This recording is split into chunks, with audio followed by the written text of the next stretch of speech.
السلام علیکم ورحمۃ اللہ وبرکاتہ نحمدہ ونصلی ونسلم علی رسولہ الکریم اما بعد۔ آج کی مجلس کے اندر ایک بہت ہی اہم مسئلے کی طرف اشارہ کرنا ہے، اور وہ مسئلہ یہ ہے کہ اب سال اپنے اختتام کو پہنچ رہا ہے۔ انگریزی سال ہے، انگریزی سال جو ہے وہ اپنے اختتام کو پہنچ رہا ہے۔ دسمبر کے اب آخری دن چل رہے ہیں، تو اب انگریزی سال ہو یا عیسوی سال ہو، دونوں کا ایک ہی معنی ہے۔ اب وہ نیا سال شروع ہونے والا ہے، جنوری سے نیا سال شروع ہوگا۔ تو جب نیا سال شروع ہوتا ہے تو پھر بہت سارے لوگ جو ہیں وہ نئے سال کی مبارکباد دیتے ہیں، اور خصوصاً نئے سال کی مبارکباد دینے کے بعد پھر کچھ دنیا اپنا آخرت کے لحاظ سے بھی باتیں کرتے ہیں، کوئی دعائیہ باتیں کرتے ہیں، کوئی خیر و برکت کی دعائیں کرتے ہیں۔ یہ دوسرا یعنی پہلو۔ دوسری بات ایک یہ ہے کہ مبارکباد دیتے ہیں، دوسرا یہ کہ مبارکباد کے ساتھ ساتھ دعائیہ کلمات بھی کہتے ہیں۔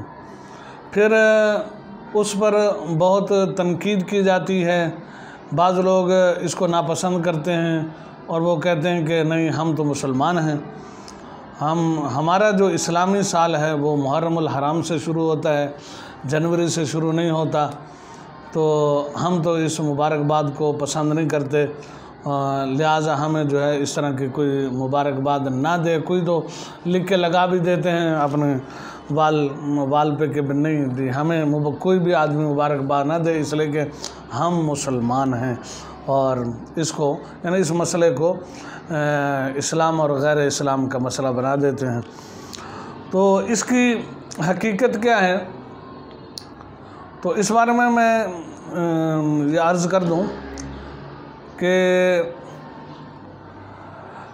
واقعتاً ہمارا جو اسلامی سال ہے وہ تو محرم الحرام سے شروع ہوتا ہے، اور جنوری سے جو سال شروع ہوتا ہے یہ عیسوی سال کہلاتا ہے، اور انگریزی سال بھی اس کو کہہ دیا جاتا ہے۔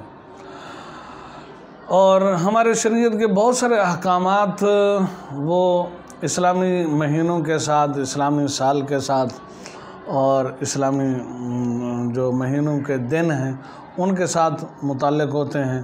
مثلا زکوٰۃ کا مسئلہ ہے، عدت کا مسئلہ ہے، رمضان کے روزوں کا مسئلہ ہے، ایسے ہی محرم الحرام کے اندر 9-10 محرم کے روزوں کا مسئلہ ہے، عیدین کا مسئلہ ہے۔ یہ سب ایسے حج کے جو احکامات ہیں یہ سارے کے سارے، یہ موٹے موٹے میں نے بتایا، اور بھی کئی احکامات ہیں وہ اسلامی دنوں کے ساتھ، اسلامی مہینوں کے ساتھ ان کا تعلق ہے۔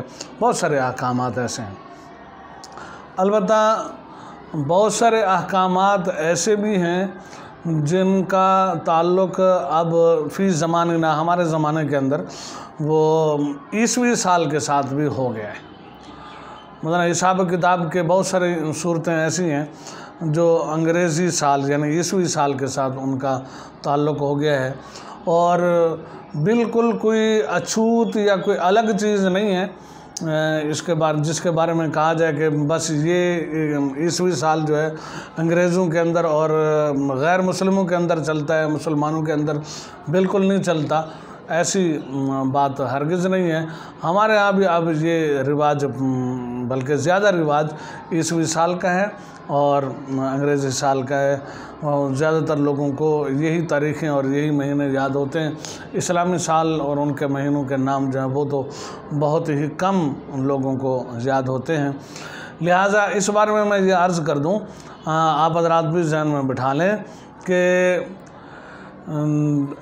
ناجائز تو نہیں ہے جب اسلامی اپنا عیسوی سال شروع ہو، انگریزی سال شروع ہو، تو کسی نے مبارکباد دے دی تو اس کو ناجائز اور حرام اور غیر مسلموں کا شعار اور ان کا عمل نہیں، ایسی بات نہیں ہے۔ یہ نہیں کہا جائے گا کہ یہ ساری باتیں انہیں کی ہیں، یہ وہ لوگ کرتے ہیں اور ہم ان کے ساتھ مشابہت اختیار کر رہے ہیں، لیکن یہ ہے کہ ہم میں سے کوئی اس عمل کی ابتدا نہ کرے۔ خود مبارکباد نہ دے، پہلے یعنی مبارکباد دینے کے اندر پہل نہ کرے۔ ہاں مبارکباد اگر کسی نے دے دی ہے تو اس کے ساتھ اس نے اگر دعا بھی دے دی ہے تو آپ اس سے بہتر اس کو دعائیہ جملوں کے اندر یاد کر سکتے ہیں، لیکن خود دعا دینے کے اندر پہل نہ کریں۔ اور ایسے ہی ساتھ میں یہ بھی کہوں گا کہ جب اسلامی سال شروع ہو تو اس کے اندر بھی یہ ضروری نہیں ہے کہ وہاں ہم لوگ جو ہے مبارکباد دینے کے اندر پہل کریں اور دعائیہ جملوں سے دوسروں کو نوازیں۔ نہیں، اس کا کوئی بھی ثبوت نہ اس سال انگریزی سال کے شروع ہونے کے بارے میں کوئی ثبوت احادیث کے اندر، قرآن و احادیث کے اندر موجود ہے، اور نہ ہی اسلامی سال کے ثبوت، اسلامی سال کے مبارکباد کے ثبوت کے اندر کوئی اس طرح کی بات قرآن و حدیث کے اندر موجود ہے۔ نہیں، ابتداءً نہیں، یعنی پہل نہیں کرنی چاہیے مبارکباد دینے کے اندر۔ البتہ دے دی ہے کسی نے اور ساتھ ہی دعائیہ جملے بھی کہہ دیے ہیں تو آپ اس کے جواب کے اندر ان کو خیر مبارک اور اسی طرح اس سے بہتر دعا کے ساتھ ان کو یاد کر سکتے ہیں۔ اور اس کو یہ کہنا کہ یہ غیر مسلموں کا شعار اور ان کا عمل ہے جو ہمیں بالکل زیب نہیں دیتا، اتنا بھی سخت بات ہمارے شریعت کے اندر نہیں ہے۔